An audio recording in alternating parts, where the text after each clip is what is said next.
السلام عليكم ورحمة الله. يلا ان شاء الله على الافكار بتاعت النهاردة، وهنعمل زينة رمضان بافكار جميلة وسهلة جدا. لو معكيش فلوس ابتكري واخترعي، وحاجات كلها تحفة من صنع ايديكي.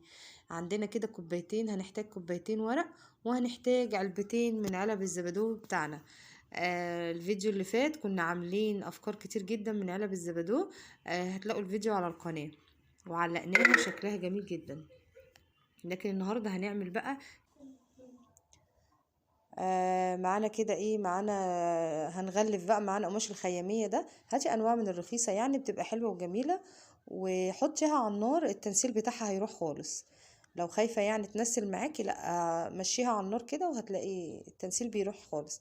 غلفنا اول كوباية وحطينا الشراشيب بالشكل اللي انتوا شايفينه ده، وهنغلف الكوباية التانية. ده كده الشابو اللي هيبقى بتاع الايه، الاباجورات اللي احنا هنعملها.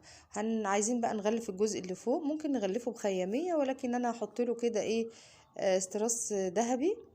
اللون الذهبي طالع موضة جدا في ديكورات رمضان، فهنستغل بقى الحكاية دي ايه، ونزوق بيهم الحاجات بتاعتنا. وهنبتدي بقى ازاز العصير بتاعتي دي كده هظبطها انا محتاجة اتنين زي ما قلتلكوا، وهرش الاتنين دول باللون الجولد علشان هيمشوا مع الاستراس اللي انا عاملاه. تمام. حطيه جوه الشنطة كده ورشيها، لو انتي يعني رشيها بره الشقة عشان ما تبهدليش الدنيا. فتمام، انا هرشها وهتنشف وهوريها لكم. اللون الجولد طالع موضة جدا وجميل جدا في الديكورات، والفوانيس طالعة جولد السنة دي تحفة بجد، شكلها يجنن. فممكن تعملي اي فانوس من العلب من اي حاجة وترشيه انتي فضي ذهبي، هيبقى حلو قوي معاكي. هبتدي ان انا بس هثبت كده الاباجوره بتاعتي، هدلعها كده. هنكمل الطاقية كده، الشابو ده هنكمله كده عشان نداري اي دفوهات فيه، اكن طاقية من فوق. وهنثبت عليه هلال كده ونجمة في النص، والتاني برضو بنفس الفكرة عملته. تمام. هنحط كده نجمتين كده زي النجمة يعني، هنحطهم على الاباجورات من فوق.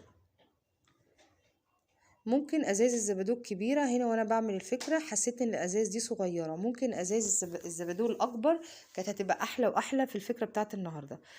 بس احنا هنحط كده، ممكن هنزود شويه، هتشوفوا انا هزود بايه عشان احاول اعلي الازاز ما تخشش كلها جوه الشابو.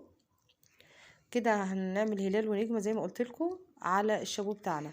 كده الشابوهات خلصت، وهنيجي للازايز زي ما قلت لكم كده.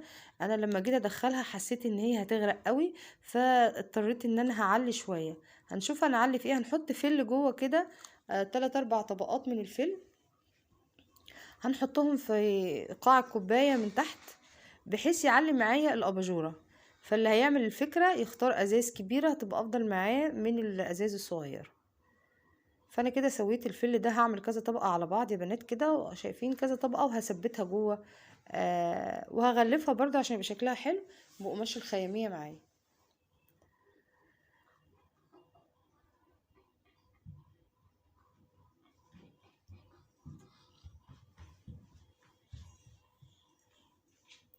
خلاص انا غلفتها، غلفت الاتنين، وهبتدي اثبتها من جوه زي ما بقولك كده، فهتعلي معايا الاباجوره شويه. هنحط لها بقى كده شمع واثبتها جوه عشان برضو يبقى شكلها حلو. شايفين؟ بس كده خلاص. علي بقى على قد ما تقدري بحيث الشابو بتاعي يظهر معاكي يعني. وهندلع برضو الازازه شويه بحيث برضو شكلها كده كلهم يبقوا يعني فيهم جو رمضاني بيلمع كده. هتديكي شكل حلو قوي لو حطيتيها على السفرة، حطيتيها في مكتبة التلفزيون، هتدي شكل جميل قوي. هنبدأ نثبتها بقى من جوه.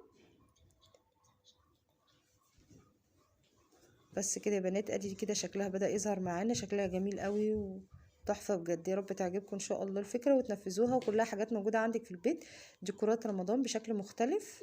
ادي الاباجورات بتاعتنا اهي بانت جمالها بان، وهوريكم وانا بنسقها بقى الشكل الديكوري. شايفين شكلها حلو قوي قوي قوي بجد، والله العظيم فكرة تحفة وجديدة ومختلفة عن الفوانيس بقى وعن الزينة العادية. ادي شكلها النهائي. اتمنى الفيديو يعجبكم، ما تنسوناش في لايك واشتراك في القناة، لايك حلو من ايديكم، وجزاكم الله خير.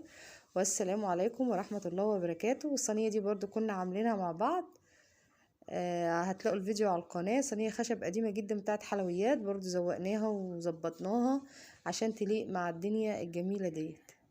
سيبكم بقى تشوفوا الاباجورات كده بشكل حلو، وكل سنة وانتم طيبين.